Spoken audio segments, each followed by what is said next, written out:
ആ, ആ. വിളിച്ചല്ലെങ്കിൽ എന്നോട് സ്വസ്ഥമായിട്ട് സംസാരിക്കാൻ വെച്ചിട്ടാ.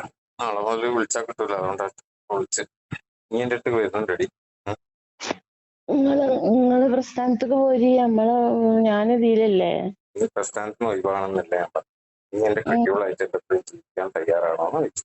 എനിക്ക് ഞാൻ പെട്ടെന്ന് അങ്ങ് ഒഴിവാക്കാൻ തോന്നിയിട്ട് പ്രസ്ഥാനത്തേക്ക് എന്തായാലും ഞാൻ വരില്ല. അത് ഞാൻ എന്നോട് ആദ്യം പറഞ്ഞു. അതിനെ കുറിച്ച് നീ പറഞ്ഞിട്ട് വെറുതെ നമ്മൾ അപ്പൊ നല്ല രീതിയിൽ എന്നോട് കുറച്ച് നേരം സംസാരിക്കാൻ വേണ്ടി വിളിച്ച്. നീ തയ്യാറാണെങ്കിൽ നിന്റെ കാര്യങ്ങൾ പറഞ്ഞാൽ എന്റെ കാര്യങ്ങൾ ഞാൻ പറയും. എനിക്ക് പിന്നെ വേണം, മക്കളെയും വേണം. അതിന് ഞാൻ ഈ പറയുന്നതിലും എനിക്ക് ദേഷ്യം കൊണ്ട് ഞാൻ കുറച്ച് വീഡിയോസ് ഒക്കെ ഇട്ടത്. ഓക്കെ, അത് കഴിഞ്ഞ് ഇപ്പൊ വീഡിയോ മോൻ ഇന്നലെ വന്നപ്പോ ഞാൻ പറഞ്ഞത്, നീ ഇപ്പൊ വീഡിയോ മോൻ പറഞ്ഞു വീഡിയോ ഇടരുത്. ആയിക്കോട്ടെ, ഞാൻ ഇടുന്നില്ല. ഫേസ്ബുക്ക് ഒഴിവാക്കി, വാട്സപ്പ് ഒഴിവാക്കി. ഇപ്പൊ അതിനെ കൊണ്ടൊരു പ്രശ്നം വേണ്ട. എന്താ വെച്ചാല് ഞാൻ ഇത്രയും കാലം നിങ്ങളൊക്കെ വിശ്വസിക്കുന്ന എന്റെ പുറകാരൊക്കെ ഉണ്ട്, ഓരൊക്കെ പറഞ്ഞിട്ടാണ് ചെയ്യുന്നത്. ഒക്കെ ഞാൻ എന്റെ മോനോട് ഇന്നലെ ഞാൻ പറഞ്ഞിട്ടുണ്ട്. എന്റെ പുറകാരില്ല, അത് കഴിഞ്ഞ കാര്യം അവിടെ. നീ എന്റെ കൂടെ ജീവിക്കാൻ തയ്യാറാണോ? ഞാൻ പ്രസ്ഥാനത്തേക്ക് വരില്ല, ഞാൻ പുറത്തെവിടെങ്കിലും ഉണ്ടാവുള്ളൂ. എന്റെ പെണ്ണുങ്ങളായിട്ട് എന്റെ കൂടെ ജീവിക്കാൻ തയ്യാറാണോ എന്ന് ചോദിക്കാൻ വേണ്ടി വിളിച്ചത്. ഇല്ലെങ്കിൽ ശശിയെ എനിക്ക് ചെറിയൊരു സൈൻ ഇട്ട് തന്നാൽ നിങ്ങൾ എന്റെ പോലെ തന്നെ ജീവിച്ചോളൂ. ഞാൻ അങ്ങോട്ടൊരു ശല്യത്തിനും വരില്ല, ഒന്നിനും. മക്കളൊക്കെ വലുതാവുമ്പോ എന്തെങ്കിലും ആവശ്യമുണ്ട് നിങ്ങൾ വിളിച്ചാൽ വരിക എന്നല്ലാണ്ട് ഒരു ശല്യത്തിനും വരില്ല. പക്ഷെ എനിക്കും ആരെങ്കിലും ഒക്കെ വേണ്ടേ, അതിന് ഇന്റെ ഒരു ഒപ്പ് വേണം. നിങ്ങൾ വരുന്നില്ലെങ്കിൽ ഇന്റെ ഒരു ഒപ്പ് വേണം. അത്ര ഞാൻ പറയുന്നുള്ളൂ. കൂടുതൽ ഞാൻ വേറെ ഒന്നും നിങ്ങൾ പ്രസ്ഥാനത്തിൽ ജീവിക്കുക, അത് നിങ്ങളുടെ വിശ്വാസം. ഞാൻ അതിനൊന്നും ഇന്ന് വരെ എതിര് പറഞ്ഞില്ല, ഇനിയും പറയില്ല. എന്റെ കുടുംബം നഷ്ടപ്പെട്ട് അത് എന്റെ തോന്നിയാസം കൊണ്ടായിരിക്കും. ആയിക്കോട്ടെ, ഞാൻ അത് സമ്മതിക്കുന്നു. ഇനി അങ്ങോട്ട് മുന്നോട്ട് ജീവിക്കണമെങ്കിൽ എനിക്ക് താങ്ങും തണലൊക്കെ വേണം. എന്താ വെച്ചാൽ വയസ്സ് ആയി വരല്ലേ. ഇല്ല ചേച്ചി, ഞാൻ ആയിരിക്കും വരില്ല. എന്തായിട്ട് ഇല്ല, ഞാൻ എനിക്ക് പറ്റൂല. എന്റെ തോന്നിയാസത്തിനൊന്നും ആ പ്രസ്ഥാനം അത് വേണ്ടല്ലോ. നല്ലോണം നിങ്ങളെ തോന്നിയാസം വേണ്ടല്ലോ. അങ്ങനെയല്ല, ഞാൻ ഇങ്ങനെ തന്നെ പോയിക്കോട്ടെ. ഇത്രയും കാലം നിങ്ങളെ ഞാൻ ബുദ്ധിമുട്ടാക്കിയില്ലല്ലോ. തന്നെ പോണ്ടല്ലോ. അല്ല, ഞാൻ എങ്ങനെങ്കിലും പോയിക്കോട്ടെ. അങ്ങനെയല്ല, എന്നോട് ബാധിക്കാനില്ല ചേച്ചി. ഞാൻ എന്താ പറയാ, ഇത്രയും കാലം നിങ്ങളെ ഞാൻ ഉപദ്രവിച്ചില്ലല്ലോ. പിന്നെ എപ്പോഴോ രണ്ടടി അടിച്ചിരിക്കുന്നു. അത് ഒന്ന് നമ്മള് വാപ്പിച്ച് എന്തോന്ന് പറഞ്ഞപ്പോ ഫസ്റ്റ് നമ്മൾ പോരെ ഉണ്ടാക്കുന്നതിന് മുന്നേ. അതൊക്കെ പോട്ടെ, നിങ്ങളിപ്പോ ഇങ്ങോട്ട് പോരി. അങ്ങോട്ട് വരൂല, അങ്ങനെ പറയല്ലേ. ഇല്ല. എനിക്ക് എന്താ പറയാ, ഞാൻ എന്റെ കൂടെ എല്ലാത്തിനും നിന്നോളാം. എങ്ങനെ തോന്നിയാസം ചെയ്യാനല്ല പറഞ്ഞത്. ജീവിതത്തിൽ എന്തൊക്കെ എനിക്ക് ബുദ്ധിമുട്ട് വന്നപ്പോഴൊക്കെ എന്റെ കൂടെ നിന്നത് എല്ലാത്തിനും സപ്പോർട്ട് ചെയ്താണ്. അപ്പൊ എനിക്ക് മനസ്സുകൊണ്ട് ഇനി അങ്ങോട്ട് തള്ളി പറയാൻ തോന്നുന്നില്ല. ഞാൻ മരിച്ചു കിടക്കുന്നവരെ നാടകം നിങ്ങൾ പറഞ്ഞിട്ടുണ്ടെങ്കിൽ കൂടെ എനിക്ക് മാനസികമായിട്ട് പിന്നെ ഒഴിവാക്കാൻ തോന്നുന്നില്ല. അങ്ങനെ നിങ്ങൾക്ക് സ്നേഹം ഇങ്ങോട്ട് പോകുന്നൂടെ? അങ്ങോട്ട് വരൂല.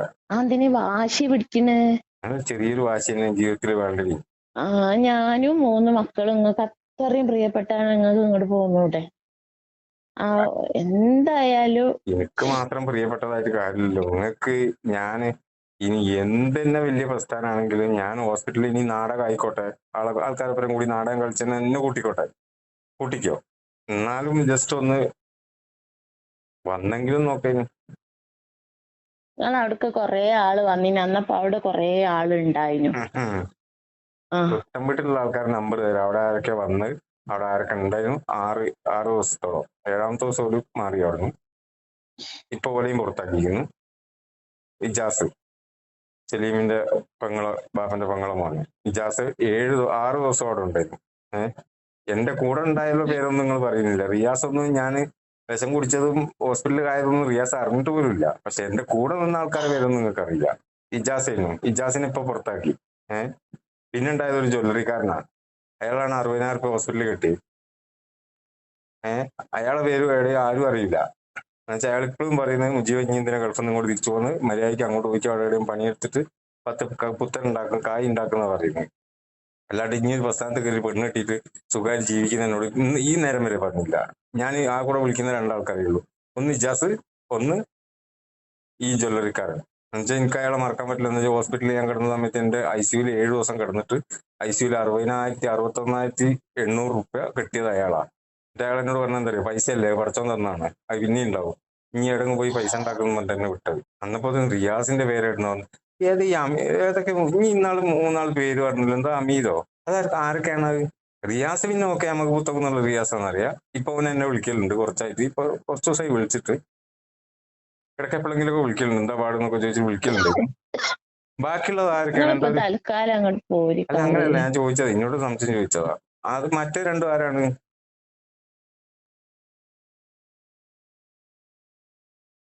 ഞാൻ പോലീസുകാർ ചോദിച്ചപ്പോൾ എനിക്ക് അറിയില്ല എന്ന് തന്നെ പറഞ്ഞു. എന്താ വെച്ചാൽ ഞാൻ ഓരോട് കള്ളത്തരം പറയണ്ടല്ലോ ഞാൻ പറഞ്ഞു സാറേ എന്റെ കോണ്ടാക്ട് നമ്പർ ഒന്നിപ്പോ ഗൾഫിലുള്ള നമ്പറാണ്, പിന്നുള്ളത് എന്റെ 2 നമ്പറുകളാണ്. അത് രണ്ടും ഞാൻ സാർമാർക്ക് തരാം. SP ആണ് വിളിച്ചത്, കോഴിക്കോട് വടകര SP ആണ് വിളിച്ചത്. കോഴിക്കോട് ജില്ല SP വടകരയാണ്. അപ്പൊ ഞാൻ പറഞ്ഞു സാറെ ഗൺമാൻ എന്റെ കൂട്ടുകാരനാണ്. അതായത് കോഴിക്കോട് SP ഗൺമാൻ, അയാളെ കാവലിൽ കൊണ്ടുനടക്കുന്ന ആള് എന്റെ കൂട്ടുകാരനാണ്. സാർ അയാളോട് ജസ്റ്റ് ഒന്ന് ചോദിച്ചു നോക്കും. ഞങ്ങൾ വടകര ജീവിച്ച ആൾക്കാരാണ്. വടകര ലോനാർക്കാവുള്ള ആളാണ് സാറെ ഗൺമാൻ. സാറെ കൂടെ പ്രൊട്ടക്ഷന് വരുന്ന ആള് എന്റെ കൂട്ടുകാരനാണ്. അയാളോടൊന്ന് ചോദിച്ചോക്കി മുജീബ് എങ്ങനെയാണ്. അതിനുശേഷം പിന്നെ അയാൾ എന്നെയും വിളിച്ചു. പിന്നെ എന്താണ് ഇവർ ഇങ്ങനെ പറഞ്ഞു നടക്കുന്നതെന്ന് ചോദിച്ചു. അപ്പൊ ഞാൻ പറഞ്ഞ അറിയില്ല സാറേ, സാർക്ക് എന്റെ എല്ലാ നമ്പറും, എന്റെ ഫോണിൽ ഉപയോഗിക്കുന്ന എല്ലാ നമ്പറും ഞാൻ സാർക്ക് ആരൊക്കെ വിളിച്ചിട്ടുണ്ട്, എന്തൊക്കെ സംസാരിച്ചത് ഒക്കെ നിങ്ങൾക്ക് നോക്കിയാൽ കിട്ടും. അയാൾ എന്നോട് ചോദിച്ചു നിങ്ങൾ എന്താ ടീമായിട്ട് ഒരു പ്രസ്ഥാനത്തിന് നേരെ തിരിഞ്ഞാണോ? ഞാൻ പറഞ്ഞ ആയിക്കോട്ടെ സാറേ, സാർ അങ്ങനെ ചിന്തിക്കുന്നെങ്കിൽ കുഴപ്പമില്ല. പക്ഷെ സാർക്ക് സിമ്പിൾ ആയിട്ട് മനസ്സിലാക്കാൻ പറ്റുന്ന കാര്യമുള്ളൂ. വാട്സപ്പിലോ ഫേസ്ബുക്കിലോ നീ കോള് വിളിച്ചിട്ട് എങ്ങനെ ബന്ധപ്പെട്ടിട്ടുണ്ടെങ്കിൽ സാറ് നോക്കിയിട്ട് തീരുമാനിച്ചോളി എന്ന് പറഞ്ഞു. അപ്പൊ അയാൾ പറഞ്ഞു ആയിക്കോട്ടെ ഞാൻ പിന്നെ വിളിക്കാന്ന് പറഞ്ഞു. ഇന്നലെ ഞാൻ SP ഓഫീസിൽ പോയി. നിങ്ങളെ വാശിയൊക്കെ കളഞ്ഞിട്ട് ഇങ്ങോട്ട് പോരി. പുത്തം വീട്ടുകോ? എന്തെങ്ങൾ അങ്ങനെ പറയണേ? ഒരു ഇല്ല. ഞാൻ വരൂല മോളെ. ഇനി മരിച്ച് മയ്യത്തെങ്ങാനും ആരെങ്കിലും അങ്ങോട്ട് അങ്ങനെ കൊണ്ടുവന്നേ. ഒന്നും പറയണ്ട കാക്കി, നിങ്ങൾ ഇങ്ങോട്ട് പോരി. ഞാനൊരു കാര്യം പറയാൻ, നീ അതെന്നെ പറഞ്ഞോണ്ട് നിങ്ങളെ കൂടെ ഞാൻ പോരാ, നമ്മക്ക് പോവാം മരത്ത്. ഞാനിപ്പോ അതിനെല്ലാം വിളിച്ചു മോളെ. ഞാൻ ഇതുവരെ ഒന്നിനും ചേർന്നില്ല. ഞാനിപ്പോ ഇത് പറയാൻ എന്നെ വിളിച്ചത്. നിങ്ങൾ പുത്തൻ വീട് വിട്ടിട്ട് വരണമെന്ന് ഞാൻ പറയുന്നില്ല. ഇനിയിപ്പോ ഇന്ന് പറയാണ് ആയിക്കോട്ടെ ഞാൻ നിങ്ങളെ കൂടെ ജീവിക്കാം, എന്റെ വിശ്വാസം ഇങ്ങനെ പോകും, നിങ്ങൾ വേറെ ജീവിച്ചോളി എന്നുള്ളൊരു തീരുമാനത്തിലുണ്ടെങ്കിൽ ഇപ്പൊ പറയണം. നാളെ 12-ാം തീയതിയാ. ഇന്ന് 12 അല്ലേ, മറ്റന്നാൾ 13. അന്ന് 12, നാളെ 13. 13-ാം തീയതി 10 മണിയാകുമ്പോ ഞാൻ എന്റെ ഒരു പുതിയ തീരുമാനത്തിൽ എത്തും. എന്ന് വെച്ചാൽ എനിക്കൊരു ജീവിതം വേണം, എനിക്കൊരു പുര വേണം. എന്താ വെച്ചാൽ എന്റെ അമ്മന്റെ പേരുള്ള പുര. ഇന്ന് വരെ എന്റെ അമ്മയും പാപ്പയും വിളിച്ചു നോക്കിയില്ല മുജീബയുടെ ഒന്നും. ഇതുവരെ വിളിച്ചില്ല, ഞാൻ ഓൾക്ക് മെസ്സേജ് അയച്ചിട്ടില്ല. മരിച്ചു പോയോ എന്നുള്ളത് ഓൾക്ക് അത് ചിന്താഗതിയല്ല. എന്ന് വെച്ചാൽ അമ്മ ഭയങ്കര സ്റ്റാറ്റസ് ഒക്കെ ഇട്ട് നല്ല അടിപൊളിയായിട്ട് നടക്കുന്നുണ്ട്. അതുകൊണ്ട് പിന്നെ ഓരോ കാര്യത്തിനെ കുറിച്ച് ചിന്തിക്കുന്നത്. അവൾക്ക് വയ്യാണ്ടാകുമ്പോൾ എന്തെങ്കിലും ആവശ്യമുണ്ടെങ്കിൽ അറിയിച്ചു കഴിഞ്ഞാൽ മരിച്ചാൽ പോലും എന്നെ അറിയിക്കണം എനിക്കൊരു നിർബന്ധമില്ല. ആ മോനോടും പറഞ്ഞിട്ടുണ്ട് ഞാൻ, എനിക്കൊരു നിർബന്ധമില്ല ഓളെ കാണണമെന്നോ മരിച്ചിട്ട് കുയിൽ വെക്കുന്നതിന് മുന്നേ എനിക്കൊന്ന് കാണണമെന്നോ ആ പൊതി പോലും ഇല്ല. ഞാൻ 13-ാം തീയതി രാവിലെ 10 മണിയാകുമ്പോഴത്തേനും ഞാൻ പുതിയ ജീവിതത്തിൽ പോകും. പെണ്ണിട്ടല്ല, ഞാൻ വേറെ പ്രസ്ഥാനത്തിൽ കയറും. മര്യാദക്ക് നിങ്ങൾ ഇങ്ങോട്ട് പോരി. ഒരു പുതിയ പ്രസ്ഥാനവും അതും വിശ്വാസത്തിന്റെ അല്ല ചേച്ചി, എനിക്കും നിങ്ങളെ മുന്നിൽ ജീവിച്ചൊന്ന് കാണിക്കണമല്ലോ. അതിന് ആരെങ്കിലും കുറച്ച് സപ്പോർട്ടൊക്കെ വേണം. ആരെങ്കിലും നമ്മൾ മരിച്ചു കഴിഞ്ഞാല് നല്ലോണം കൈയും കാലും ഇതിൽ തന്നെ നിന്ന് നല്ല ജീവിച്ച് കാണിക്ക്. അതില് വേണ്ട, അതിലിനി വേണ്ട, അതില് വേണം, അതില് വേണ്ട. ഞാൻ അതിനെ കുറിച്ച് പറയല്ല. ഞാൻ പറയുന്നത് എന്തെങ്കിലും എനിക്ക് തിരിച്ചിങ്ങോട്ട് പറയണ്ടേ പറഞ്ഞാല്, പുത്തൻ വീട്ടിൽ ഞാനില്ല. ഞാൻ പുതിയൊരു പ്രസ്ഥാനം മുസ്ലിം തന്നെയാണ്, അതിലേക്ക് തന്നെ പോവാണ്. മുസ്ലിമോ? നിങ്ങൾ ഇതിക്ക് ഇങ്ങോട്ട് പോരി കാക്കേ. ഇല്ല, ഞാൻ SDPI എന്ന് പറയുന്നത് സംഘടന ഉണ്ട് മുസ്ലിമിന്റെ. അതിന് പുത്തൻ വീട്ടുകാർ എന്നെ കൊല്ലാൻ വരികയാണെങ്കിലും എതിർത്ത് നിൽക്കാൻ പറ്റുന്ന ഒരു ടീമാണ്. അപ്പൊ പിന്നെ അതിലൊക്കെ പോണ്. 13-ാം തീയതി രാവിലെ 10 മണി വരെ എനിക്ക് സമയമുണ്ട്. അതിന് മുന്നേ ഇനി വിളിച്ചിട്ട് പറയാണ് കാക്ക ഞാൻ എൻ്റെ ഒപ്പം നിങ്ങളൊപ്പം ജീവിച്ചോളാം, നിങ്ങൾ പുറത്തായിട്ട് ജീവിച്ചോളി, ഞാൻ ഇവിടെ നിന്നോളൂ, എന്റെ കുടുംബത്തിലെ കാര്യങ്ങൾ നോക്കിക്കോളി, നമ്മളെ കടങ്ങൾ തീർക്കണം, മക്കളെ കാര്യങ്ങൾ നോക്കിക്കോളി, നിങ്ങൾ പിന്നെ പുരയിലേക്കും ഞാൻ വരൂല, അതും ഞാൻ പറഞ്ഞുതരാം. ഇനിയിപ്പോ എന്റെ കൂടെ ജീവിക്കാന്ന് പറഞ്ഞാൽ തന്നെ പുരയിലേക്കും ഞാൻ വരില്ല. എന്താ പറയുക, പുരയിൽ വന്ന് ഞാൻ അമ്മയും പാപ്പയും നമ്മളെ പ്രസ്ഥാനത്തിന്റെ നിയമം അനുസരിച്ച് അമ്മയും പാപ്പയും പുറത്തു പോകണം. അതുകൊണ്ട് അങ്ങോട്ടും ഞാൻ വരില്ല. ഇവിടെ മാന്യമായിട്ട് പണിയെടുത്തിട്ട് മാന്യമായിട്ടുള്ള പോലത്തേക്ക് എവിടെയും ജീവിക്കുന്നിടത്തേക്ക് വരാൻ ഇനി സമ്മതിക്കുകയാണെങ്കിൽ നിങ്ങൾ പുത്തൻ വീട്ടിൽ വിശ്വസിക്കും. മോനോട് ഞാൻ അതന്നെ പറഞ്ഞത്. മോന് ഇന്ന് വരെ ഞാൻ നിങ്ങളോട് ആരോടും പറഞ്ഞില്ല പുത്തൻ വീട്ടിൽ പോകണ്ടെന്നോ വിശ്വസിക്കേണ്ടെന്നോ ഒന്നും ഞാൻ പറഞ്ഞില്ല. നല്ലതാണെന്ന് മാത്രമേ പറഞ്ഞുള്ളൂ. പിന്നെ നിങ്ങളെ നഷ്ടപ്പെട്ടപ്പോൾ എനിക്ക് കുറച്ച് പിരാന്ത് പിടിച്ച് അതിനനുസരിച്ച് കുറച്ച് വീഡിയോസ് ഇട്ട്. അതിനി വേണ്ട, ഉമ്മാരത്തെ എന്നോട് വേറൊരാള് ഉമ്മാരത്ത് തന്നെ വിളിച്ചിട്ട് പറഞ്ഞു ഇനി ഇതുവരെ പറഞ്ഞതൊക്കെ ഉള്ളതൊക്കെ സത്യമാണ്, പക്ഷെ ഇന്റെ ടോക്കിങ് കുറച്ച് മേലോട്ട് കയറി പോകുന്നുണ്ട്, നമ്മളെ പഴയ കാലഘട്ടം എനിക്ക് ഓർമ്മ ഉണ്ടല്ലോ എന്ന് വെച്ചു. ഉണ്ട് കകയെന്ന് പറഞ്ഞു. ഉമ്മന്റെ അടുത്തേക്കോ അതിന്റെ മുകളിലേക്കോ ഇല്ല, അതുകൊണ്ടാണ് ഞാൻ ഇങ്ങനെ താഴോട്ട് തന്നെ വന്നത് പറഞ്ഞു. എന്നാ ഇപ്പൊ ഇതുവരെ ചെയ്തത് മതി, നിർത്തിക്കളെന്ന് പറഞ്ഞു. ആയിക്കോട്ടെ ഇനി ചെയ്യില്ല എന്ന് പറഞ്ഞു. ഇനി ചെയ്യില്ല എന്ന് തന്നെ പറഞ്ഞു. ഇതുവരെ ചെയ്തോന്നും കുഴപ്പമില്ല, ഇനി പറഞ്ഞ കാര്യങ്ങളൊക്കെ സത്യസന്ധമായിട്ടുള്ള കാര്യങ്ങളാണ്, ഓക്കെ അതിനെ നിർത്തിക്കോന്ന് പറഞ്ഞു. ആയിക്കോട്ടെ എന്നും പറഞ്ഞു.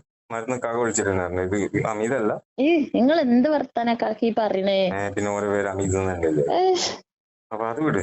ഞാന് 13 തീയതി 10 മണി വരെ സമയമുണ്ട്. അത് കഴിഞ്ഞിട്ട് പിന്നെ എന്നോട് വിളിച്ചിട്ട് കുണുകുണ വേറെ പോയി പെണ്ണ് കെട്ടിന്ന് അല്ലെങ്കിൽ വേറെ പള്ളിയിൽ ചേർന്നു പറഞ്ഞിട്ട് എന്റെ നേരെ തിരിയാൻ വരരുത്, അത്രേ ഉള്ളൂ. പിന്നെ മോനോട് ഞാൻ പറഞ്ഞത് പപ്പ പുതിയ ജീവിതത്തിക്ക് പോകും, പിന്നെ എന്തെങ്കിലും എതിർപ്പുണ്ടെങ്കിൽ ഉമ്മനോട് പറഞ്ഞാൽ ഒന്ന് വിളിച്ചാൽ ഫോൺ എടുക്കാൻ, അല്ലെങ്കിൽ കാര്യങ്ങൾ പറഞ്ഞാൽ. വാപ്പനോട് ഉമ്മനോട് ഞാൻ പറയുന്നില്ല, എന്താ വെച്ചാൽ എനിക്കറിയാം വാപ്പനെ ഉമ്മനെ. പിന്നെ ഇങ്ങോട്ട് ആ കൂടെ പറയാനുള്ളത് പറഞ്ഞാൽ ഇനി എന്ത് പണി വേണമെങ്കിൽ എടുത്ത് ജീവിച്ചോ, ഇനി എന്താണെങ്കിൽ ആക്കിക്കോ, എന്തെങ്കിലും ആവശ്യമുണ്ട് എന്നെ വിളിച്ചോ, പൈസക്ക് എന്തെങ്കിലും എന്റെ കയ്യിൽ ഉണ്ടെങ്കിൽ ഞാൻ തരും. അതല്ലാതെ ഒരു മക്കൾക്കൊരു ചീത്തപ്പേര് എന്റെ രമന്റെ ലോണെങ്കിലും ഒന്ന് അടച്ചാളി. അങ്ങനെ എന്തെങ്കിലും ഉണ്ടെങ്കിൽ പറഞ്ഞോ, ഞാൻ പൈസ ഇട്ടുതരാം. ഇപ്പൊ എന്റെ കയ്യിലുള്ള പൈസക്ക് സാധനം വാങ്ങിച്ചു പോകുന്നതാണ്. എങ്ങനെങ്കിലും ഇങ്ങോട്ട് വരിക്കാക്കേ. അങ്ങോട്ട് വരൂല മോളെ, നമുക്ക് ഒരുമിച്ച് അങ്ങനെ അങ്ങോട്ട് വാശി പിടിച്ച് പോവാം. അങ്ങനെ നിങ്ങൾ പിടിച്ച ഞാനും മക്കളും ഉമ്മച്ചി ഞങ്ങളെല്ലാരും കൂടെ പോവാം. എവിടെയും പോണ്ട. ഞാൻ ആ പ്രസ്ഥാനത്തേക്ക് വന്നിട്ട് നിങ്ങൾ എന്നെ കാണൂല, അതിന് വാശി പിടിക്കണ്ട. ഇനി ഉമ്മന്നല്ല, ഉമ്മയും തീരെ അനങ്ങ വേണ്ട എനിക്ക് വേണ്ടിട്ട്. ഉമ്മ മരിച്ചാലും വാപ്പ മരിച്ചാലും വാപ്പ മരിച്ചാലും എന്നെ അറിയിക്കുകയും വേണ്ട. ഉമ്മച്ചിക്ക് അത്ര ഇടങ്ങാറുണ്ട്. അതെനിക്ക് നല്ലോണം മനസ്സിലായിരിക്കും ഉമ്മച്ചിക്ക് എന്തോരം ഇടങ്ങാറുണ്ടെന്നുള്ളത്. അത് ഞാൻ അവിടുന്ന് പക്ക കാണുന്നുണ്ട്. എനിക്ക് നിങ്ങൾ മാത്രമൊന്നല്ല കുത്തക്കുന്നുള്ളത്. ഞാൻ അവർക്ക് ഒരുവിധം കാര്യങ്ങൾ കംപ്ലീറ്റ് എന്റെ ചെവിയിൽ എത്തുന്നുണ്ട്. എന്താ വെച്ചാൽ കമ്മിറ്റിയിൽ 1 മണിക്കൂർ പ്രസംഗിച്ചത് എന്റെ ഫോണിലേക്ക് എത്തണമെങ്കിൽ നിങ്ങൾ ഇതിൽ തന്നെ ആരോ പറഞ്ഞു തരുന്നുണ്ട് നിങ്ങൾക്ക്? ഉണ്ട്. ഇതിന്റെ ഉള്ളിൽ നിന്നിട്ട് നല്ലോണം ഓട്ട കുത്തണുണ്ട്. ഉണ്ട്. അതാരാ പറഞ്ഞിരുന്നേ? ഇന്നോട് പറയാൻ പറ്റുമോ? എന്താ നിങ്ങൾക്ക് എന്താ എന്നോട് പറഞ്ഞാല്? പറയാൻ പറ്റൂല. ഇനി എന്റെ കൂടെ അല്ല, അതുകൊണ്ട് 1 മണിക്കൂർ പ്രസംഗം എന്റെ ഫോണിൽ കിടക്കുന്നുണ്ട്. ഞാൻ കട്ടാക്കി വിടണമെന്ന് വിചാരിച്ചേനും.